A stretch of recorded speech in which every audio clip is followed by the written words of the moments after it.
In the latest episode of the New Heights podcast, fans are buzzing over the future of Taylor Swift and Travis Kelce, and whether their wedding could become the biggest event of 2026. After their reported proposal in August 2025, excitement has only continued to grow.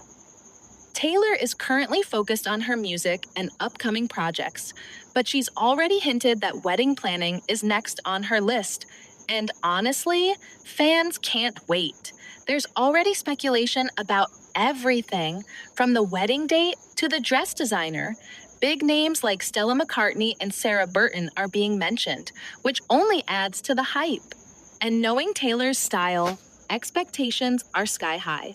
One detail fans are especially obsessed with: the date. Rumors suggest June 13th, 2026, a number that holds special meaning for Taylor, as 13 has always been her lucky number. And of course, this won't be a small private event. Taylor herself hinted that the guest list will be huge. With her connections in music, film, and beyond, we could be looking at one of the most star-studded weddings ever. Their love story has already captured global attention, mixing the worlds of pop music and the NFL. From stadium tours to football fields, their relationship feels larger than life, and the wedding might be no different. At this point, it's more than just a ceremony, it's shaping up to be a full-on cultural moment. So the big question is, will this be the wedding of the year, or even the decade? One thing's for sure, all eyes are on Taylor and Travis as 2026 gets closer. So how does music ownership, this is so crazy to me. So you wrote these songs, you sang these songs, you put everything into them. And don't get me wrong, there's publishing companies, people that support artists out there, but yeah, how does ownership of music even work? Like when you recorded these songs when you were 16, right? Is that like, the singer Can you dumb it gets a down portion? to us 93%? Yeah.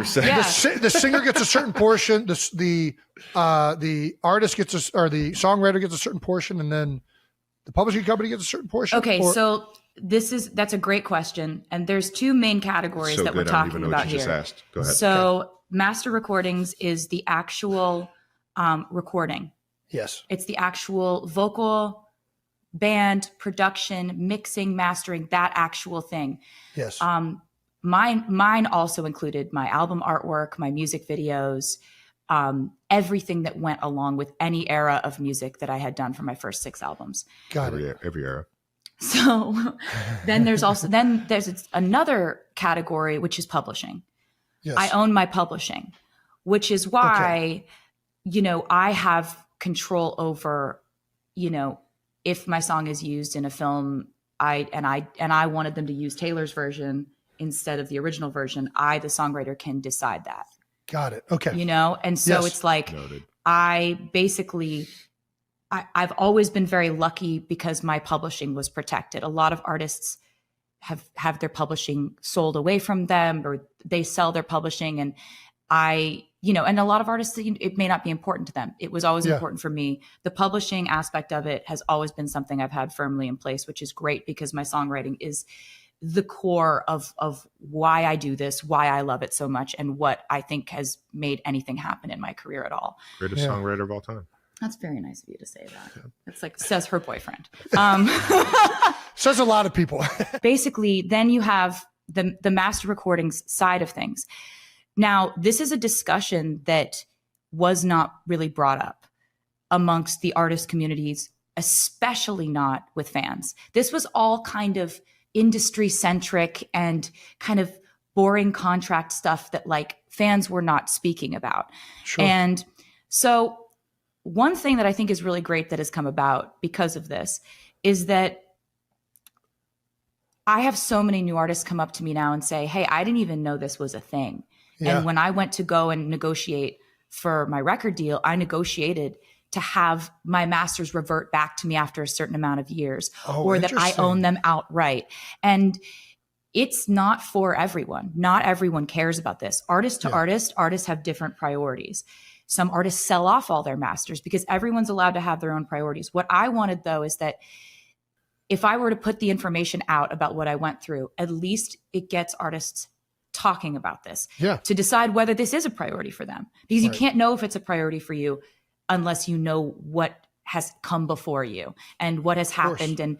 And so the master recordings thing, that's your actual ownership of your recordings. To put it in perspective, if I never would have been able to buy back my music, one day someone else would be leaving all of my music from my first 6 albums to their kids in their will. Right.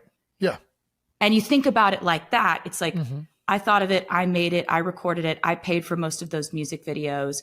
You know, I wanted an opportunity to buy that back. And that was important to me. You feel like they're yours. They should be yours. Yeah, exactly. Do you think it was easier for you to do one, because just you talking about this, you're so aware of the business side of this and the legal ramifications, like you're more aware than I think probably most artists are.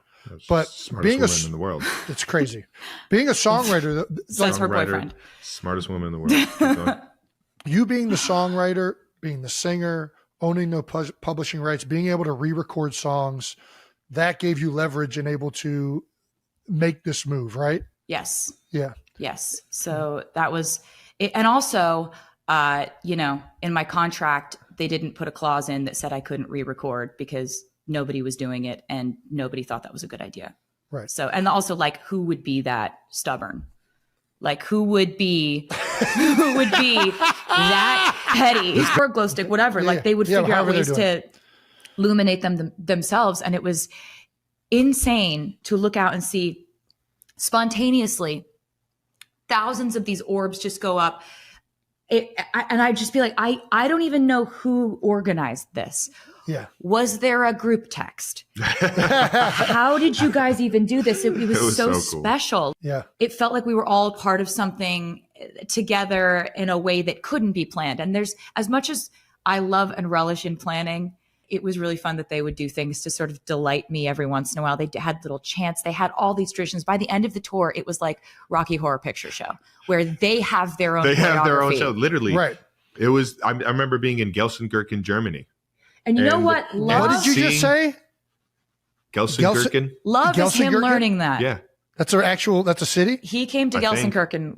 I think that's how you say it. Supported me there. I've never heard of this. If you say it with a German accent, it probably sounds more like the actual city, but my American accent is Gelsenkirchen. Gelsenkirchen. And I remember seeing that part of the show, and they were literally doing circles and like putting the orbs up in the air and passing them to each other like they were performing. It was so beautiful. They were so committed. I've never played for crowds that were as committed. Yeah. So I think I loved the event of it. Like I'm always trying to figure out how to make music into more of an event, right? How do we make it romantic? How do we make it something that people experience together? And, you know, that's why I love vinyl. That's why I love, you know, putting so much into the tour or a music video or events or activities for them to do or Easter eggs or little puzzles for them to solve. Like it's gotten to the point where it's just like, it's a little bit, people are like, the Easter eggs thing is getting a little Zodiac killer at this point. I'm like, as long as they like it, you know. How do you go about like knowing how to do an Easter egg? I don't even know, like, where does that process start? Are you like, well, I have some parameters. What is the art of the Easter egg? The art of the Easter egg is that there's do's and don'ts, right? Like I'm never going to plant an Easter egg that ties back to my personal life. It's always going to be towards music or a musical, something I'm coming up with, something I have coming up, a plan I have coming together, something that you don't know I'm saying for a specific reason that you'll hear later and you'll go back and be like, oh my God. Like, I think my favorite one of those was I was given an honorary doctorate from NYU and I made the commencement speech and I put so many lyrical Easter eggs in that speech that when the Midnights album came out after that, the fans were like, the whole speech was an Easter egg. Yeah. And that's, for me, that's really fun because they find it fun. For sure. And also just, I love numerology. I love math stuff. I love dates. I love that stuff like I find really fun. And I want Easter eggs to be a certain thing where like, if you are a part of the fandom and you want to experience like music in a normal way, then you don't even see these.